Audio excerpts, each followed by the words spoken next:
Sige, so good afternoon, alanganin, good evening to everyone. So thank you for coming to our Zoom meeting in our class orientation. So your attendance will be based sa nag-appear po diri na meeting. So di lang nako isa-isa og tawag kay naka-record man yung ato ang Zoom. So i-review lang nako later kung kinsa ang naa karon na hapon. Okay. So allow me to share to you the PowerPoint presentation I made. Okay, so good afternoon once again and welcome to our orientation and introduction to the course. Even though you were under with me, you were under with me last year, I think most of you or all of you were under with me last year. Kailan na mo sa ako, but I would like to introduce myself again. My name is Professor Maghanoy. Now, I already have an additional surname, Tahon. No? But you can call me still Ma'am Lay or Ma'am Leia or depende kung say ano ninyo. Kung say preferred ninyo na itawag sa ako. Right? Pero, pag natin mga assignments and it needs to have my name on it, I would suggest that you may include my married surname, which is Tahon. Then our subject is BAHR 312. Code is 0018. So description of this subject is, parang hindi ko ata na-edit. Description of this subject is special topics.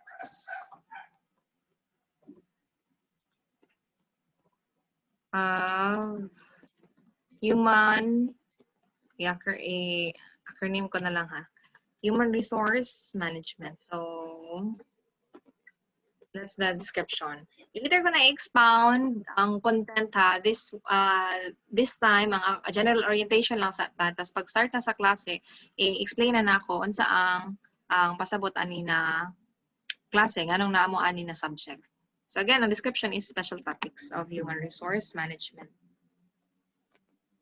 Okay. I-check lang nako ha. Dunggan ba ko? Loud and clear ba ko ninyo? Hilom kayo, marunong na-adlock ko. Basi, hindi ako yaw-yaw din ma'am. Yes, ma'am. Yes po, ma'am. Yes, ma'am. Okay, thank you. Thank you. So to continue, so we all know that we are still combating to this pandemic, COVID-19. It started last December, tapos hantod karon na-experience gyapon nato, and yun na nga nung March, I cannot remember the exact date. Nag-start ang atuang lockdown, atong quarantine.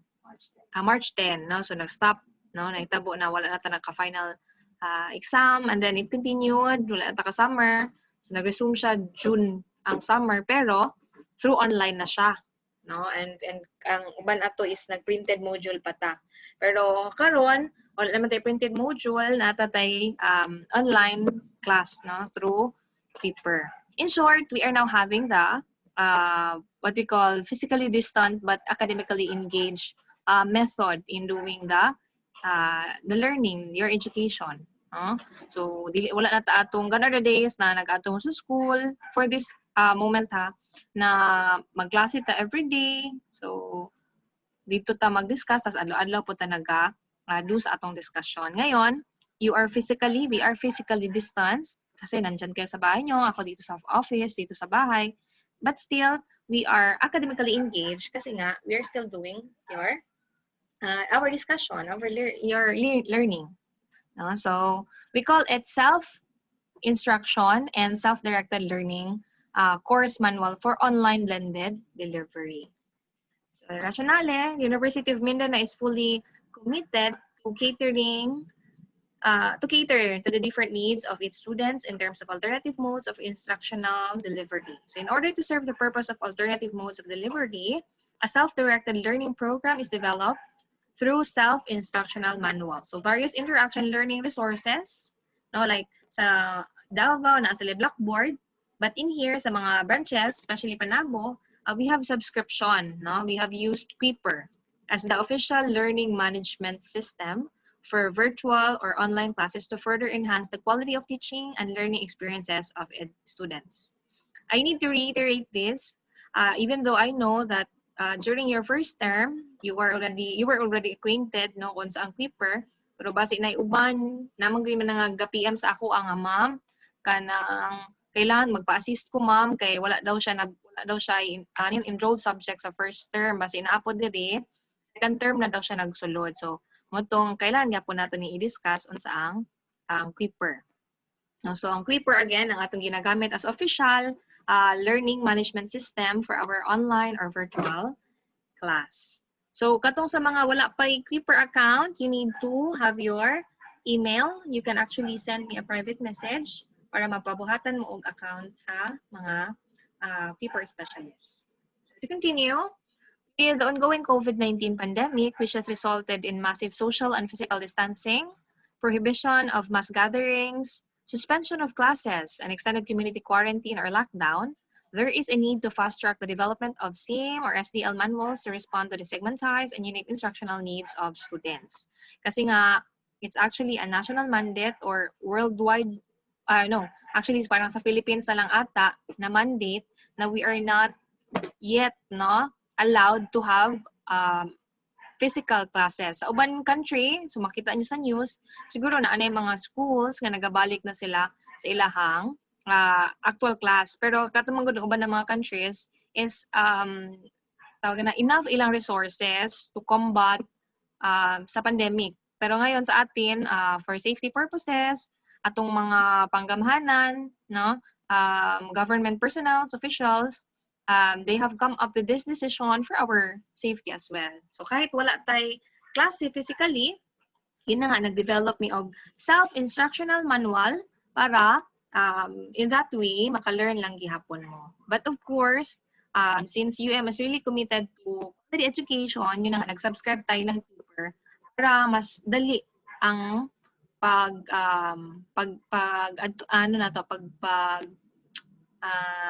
ang way nato sa nato sa atong klase, atong discussion. Then, also, the university is fully aware of the drawbacks and limitations of the online blended teaching modes using self-instructional manual, particularly for laboratory and practicum courses. So, like competency appraisal as well, and undergraduate research courses, and a host of demonstration courses. Not to mention, the lack or poor internet connections among faculty and students. So like sa first term, I might as well guilty kay nangapa gyud kami. I know nangapa mo but ilang kamo kitang tanan daghan kaayo nangapa. So marag naata sa period of adjustment atong first term. And hopefully since ka-experience naman ta sa first term, hoping it will go smooth karon sa atoang second term. But may mga inaana ng mga na-experience nato na mga limitations like kato ganing nag-downtime ang PLDT pero gisabot pud mo sa university nga wala sa nagpakandak og examination, even extended ang mga assignments kasi ingon ana gyud ang gusto mahitabo ni UM especially karon nga panahon. Naagi dako nga pagsabot especially on the part of the students. But even though na ay mga considerations, we need to make sure as well na buhaton gyapon nato atong mga responsibility as students. Di lang ta magsalig nga mag-spoon feed. So again, even though na ay mga limitations, but with the quality assurance procedures and academic innovations in place, the institution is committed or confident that the same quality of teaching and learning will be enjoyed by the students. So, ang objectives aning self-instructional manual is that it aims to provide guidelines for instructional development by teachers and directed learning by students. At the same time, it aims to provide avenues for innovative and flexible alternative modes of delivery in response to the quarantine lockdown requirements. So, again, I would like to reiterate self-instructional manual or SIM or other name of that is self-directed learning. So we are using synchronous asynchronous learning. So, what's pasabot sa asynchronous learning, no? Pag sinasabi kasi asynchronous learning, this is actually a self-centered teaching technique, no? So, in which nagagamit tag online learning resources na para gihapon ang information is ma-share gihapon between sa akua or sa mga professors ninyo and sa inyuha. So, hinaot, no? Kamo tanan nga naa diri, especially you are under our program HR, wala untay magyaw-yaw sa inyo sa Facebook nga sige ingon nga unsa man na si ma'am dili man perminti nagaklase or ano man sige ra man naghatag og activity sa Whipper, no? Nagapa-exam naman lang ana. Because again, I would like to reiterate na po na we are now in our self-directed learning, or we are using asynchronous learning, no? Student-centered teaching technique na nagagamit og online learning resources para ma-share gihapon ang information between your professors, me, and you, our students. So in that way, no, dili na everyday ang atuang klase, no? So later we're gonna have scheduling, no? Siguro twice a week ang atuang virtual classes, tapos aided na lang na siya sa Whipper. But again, even though no na asynchronous learning ta, student-centered technique ang ginagamit nato karon, you are always free to send me private message, maga-entertain gyud gihapon ko og mga questions, no? Kung naay wala na substance sa akong nabuhat or sa assigned nga nagbuhat sa module. Kasi ano man, for the information of everyone, i-assignan mi og ano no, mga module na buhaton. And then naapoy mga subjects nga kami ang nagtudlo pero dili kami ang nagbuhat sa module. So if ever sundon man to namo unsa ang nabuhat nila, if ever dili siya masafay, dili siya enough sa learning ninyo, you can always ask me questions para mas ma-clarify nako ang pasabot sa lesson. Ayo lang jud mo kaulaw, no? Mas maulaw mo kung mag-post mo sa Facebook, marinig ko sa UMPC nya wala pa day mo nag-ask sa concerned faculty. So again, all concerns pwede ra jud kaayo ko ninyo i-PM or i-chat ninyo sa atuang group chat or Facebook group. So to continue, no, we are talking of Whipper. Please take note in your phone or you can take a screenshot of this. On October 29, 2020, 9 a.m. Thursday, karong maabotay nga Thursday, naatay orientation for old and new students. So I have included email kay katuning sa mga students nga wala pa sila account. So you need to have your email first for you to be able to create a Whipper account. So again, October 29, 2020, 9 a.m. Thursday. I encourage everyone to still attend even though you are already acquainted with Whipper. Mas nindot mangguto, mas kaputong mag-attend na pud mo para mas ma-refresh mo, no? Ang katong mga queries ninyo nga wala na tubag tung una, mas gwapo ang Whipper specialist kay sila man ang nagbuhat ana nga na software or set of platform no LMS, learning management system, na mas matubag nila inyong mga pangutana. Then ito, sa mga wala pang Whipper or nakalimot, you need to log in this browser or in this link rather, learn.whipper.com. Especially, no, please take note during examinations kay daghan jud kay kog na-encounter ani. Dati na ano, pag kuan man to, pag sa katong first term, dagat kinangutana ng mga students na, ma'am, dili gi makita ang imuhang exam, ma'am. Di na mo maano, ma'am. Sige na, daghan kaayo niya. Ang uban, nakasulod na, nakastart na. Kay di ay, ang ilang gigamit na mag-answer pag sa exam kay application. So, dili application ang gamiton pag exam. No? Kani, dili ta mo sulod sa learn.whipper.com. Asa ni siya ibutang? Sa atuang browser. Dahil ka nang sa mga Google, or kung sa man inyong ginagamit. Ang uban ko nasa desktop or laptop sa Mozilla, sa Microsoft Edge, or kung sa man ang browser nga inyong ginagamit. Again, sa link ta magsulod, ha? Browser, so online, dili siya sa application. So, that's it. Now, we need to go back, no, to vision, mission, values, and core competencies of the University of Mindanao for us to be able to be guided kung anong naani nga school, unsa pod ang purpose, asa pod padulong ang school. So first, vision is that by 2022, a globally recognized institution providing quality, affordable, and open education. So naadya po ni siya nga vision, ang mga panlantaw, no, sa University of Mindanao, even though karon naka-experience ta o ani nga pandemic, no? Naninguha gihapon ang University of Mindanao to really still give you quality education. Kaya nga na ay mga resources, online resources nga gi-subscribe si UM like Paper, no, para matagaan gid mo ang quality education. Another is the mission or the purpose why the university has existed is that they aim to provide a dynamic and supportive academic environment through the highest standards of instruction, research, and extension in enhancing current institution committed to democratizing access to education. So hindi pa rin niya nawawala ang purpose ng University of Mindanao, no? Na makapagbigay sa inyo ng highest standards talaga of instruction. Even though that we are limited right now, alam naman talaga natin yan. Still, we are making initiatives, we are making efforts to really give you what you truly deserve. For the values, now we have 4. First is the excellence. Second is honesty and integrity, innovation, and teamwork. So, hinaot, dili lang kay mahibaluan nato ni, hinaot ato po ni embrace, no? Ato siyang i-practice within ourselves. Excellence in studying, no? Excellence in looking for resources, exhausting resources, all the means para makakat-on sa inyong lesson, especially karon kay kung dati murag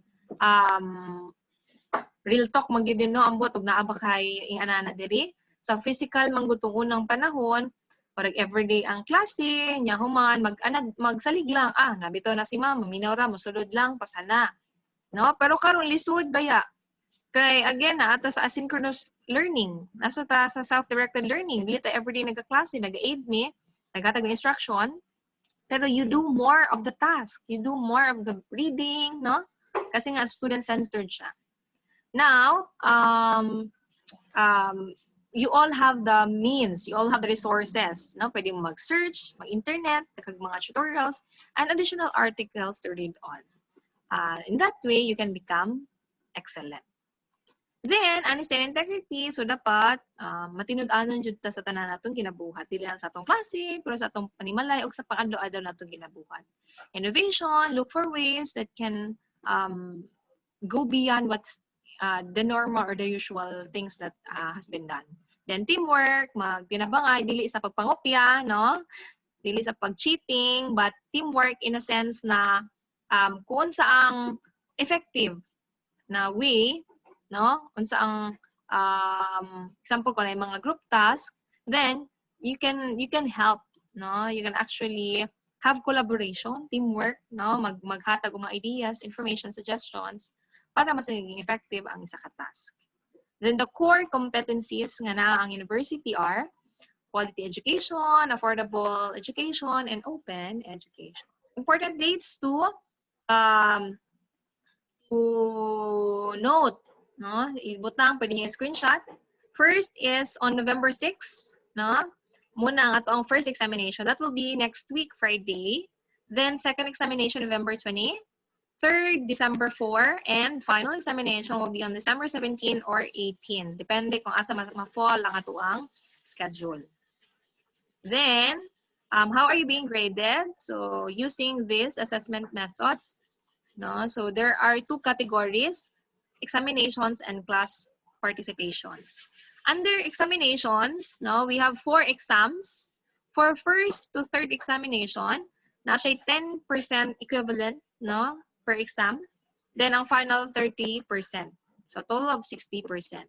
Sa class participation, these are assignments, quizzes, secret board work or oral recitation, and then research, project, or the final requirement. So 5% for the assignment, quizzes 10%, 10% for the secret board work or recitation, then research project or final requirement 15%, for a total of 40%. So, isum up natin ang dalawang composition, examination and class participations. Total niyan is 100%. So these are the things or are the compositions on your grade. Policies and guidelines, of course, you need to attend our class regularly. At least, I think, thrice lang tama, no? Bawal mag-absent more than 3, no? Especially sa ato, ang ginamian ni nga class meeting is like this one, mga virtual classes na to. So, di ka dapat maka-absent katulo, no? Then, cheating is prohibited. Any form of dishonest shall be dealt with accordingly, and is called for at all times. No? Again, reminder, parts atong core values, ang honesty and integrity. Then valid examination permits are necessary. Intake and examination is scheduled. Cellular phones or any electronic gadgets are not allowed during examination. So magkuha gyapon ta og permit. Kung na mga instances nga di jud makabayad, inform me ahead of time, no? Pero kaya gani gina partition, no? Gina stagger ang inyong bayronon, first, second, third, fourth para dili mo madakan. So if I may suggest, magbayad ta sa scheduled time, no? Kay para kung tibuon man gud ninyo, ma'am, tibuon na lang ako bayad sa fourth exam, mas dako siya og bayronon. So, mas better nga magbayad mo per on the scheduled lagi na time sa atong exam or date sa atong exam. Then still, we are base 15 grading policy. No? Students who obtain failing scores in major exams are recommended to attend tutorial classes if there are. No? Then, no permit to examination, 7.1 ang ma-mark kung final permit wala mo. Kabayad mo first to third, yung final permit wala mo. 7.1 ang ma-mark yung final grade. Then 7.2, kung lack of requirements, nga katong composition sa as 15% ka kung gishow ganina ito. Wala mo ani, so mas 7.2 mo lang. Okay, criteria for grading. So, diri, ini ang grade, no? Or in ang way sa pag-grade na ko sa inyo, ha? Sa kadagay mga asay, di ba sa first term, naka-encounter naman mo sa inyong quiper, no, katong mga assignments gani mag-appear sa inyong to-do list or katong sa inyong message na mga essay, no, or kung sa man akong ipabuhat sa inyo nga magpa-read ako og article, inyong magpa-send og mga essay or reflection paper or reaction paper, ingani ang pag-grade pod sa iya or criteria. 5, 4, 3, 2, 1, 0. 5, if it is concise and well-reasoned answer.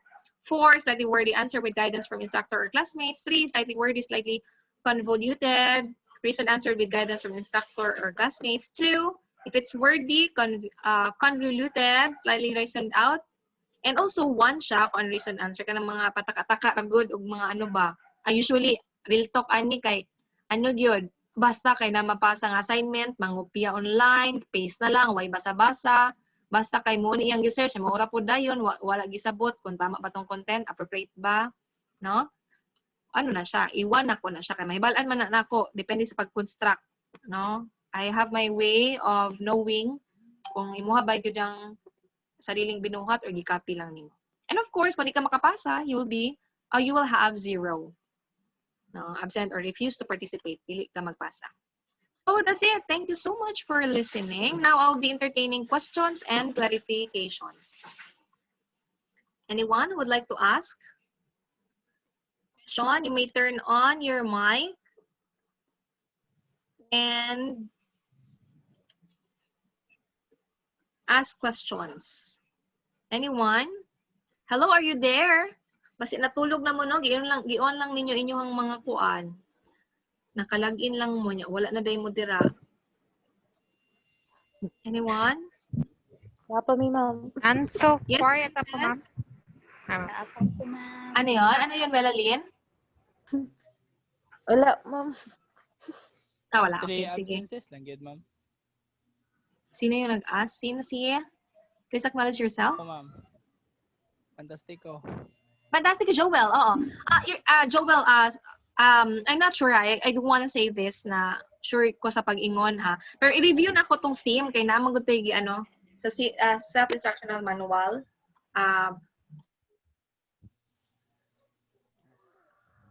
Thank you, ma'am.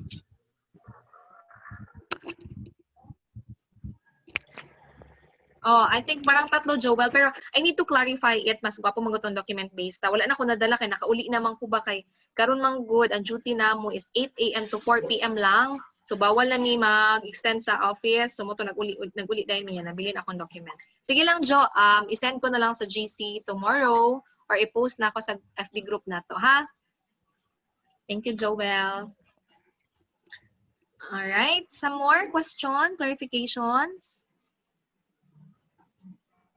Kung wala na, isingit na ako ang do's and don'ts, ha? I know you are pretty acquainted of this one, pero kailangan po nato siyang istoryahan. No? Do's and don'ts, those is of course, kanang during classes, no, kung sa itong ma-schedulean karon, naagyud ta dapat, no? Kunwari, mag-set na lang ta, atong time na lang sa class is Tuesday and Wednesday. Okay? Twice a week, Tuesday and Wednesday. Karon Tuesday man ron, so first class na to considered, and then tomorrow for the week, no? Muna ni atong silbing klase for the week. Then magkabalo naman ta, informed na ta, scheduled na. So dapat mag-load mo daan sa mga naga-data lang, or kung na internet, make sure wala kayo daghan nagagamit sa inyong balay, hingayon sa nimo imong kuya, imong mga kauban sa balay nga di lang sa magamit og internet para dili mag-lag. No, okay gyapon atong virtual class. Unya human kun naa mo mga gatherings, social gatherings sa atuan, i-cancel sa kay nakaset naman tong klase. So those are the those, no? And as well, those pod kun na yung assignments, kun na ay deadlines, kailangan jud to siyang sundon. No, kailangan siya dito siya ipasa. Kaya sa paper mo pop up lang man na, makabalo mo. Don't worry, wala ako nag-rush kaayo. Usually, ang pinaka minimum time gyud ako nagapa-submit sa assignment kay 1 week gyud na siya. No? Sahay 1 week sobra, pero pinaka minimum time gyud na mag-submit is 1 week. So dili kayo siya rush. So kailangan mo mag-answer. And ang don'ts naman is you are not allowed to wear spaghetti, especially on our class. Mga kanang sexy dress, no? O unsa pa ng mga dili gyud appropriate nga mga sanina. And sa lalaki, bawal pod mag sleeveless, no? Be in your most comfortable place as well if you have classes. Okay, in next class na to, ipa-turn on naman ako inyong camera. So make sure stable ang connection. And when I say comfortable, dili to naghigda ka, nagharay ka sa higdaanan, or na kay mga kachika, naka sa party, naka sa birthday, naka sa ligog dagat. No, kailangan namo sa formal place. Okay? Then FB nato nga group, pwede mo pwede mo dito mag-post og mga questions. Mas encourage na ako nga dito mo sa group mag-post kay para mabasa sa tanan unya dili matabunan. Kay kung sa GC personal message na ay magbutang-butang dito matabunan na siya. So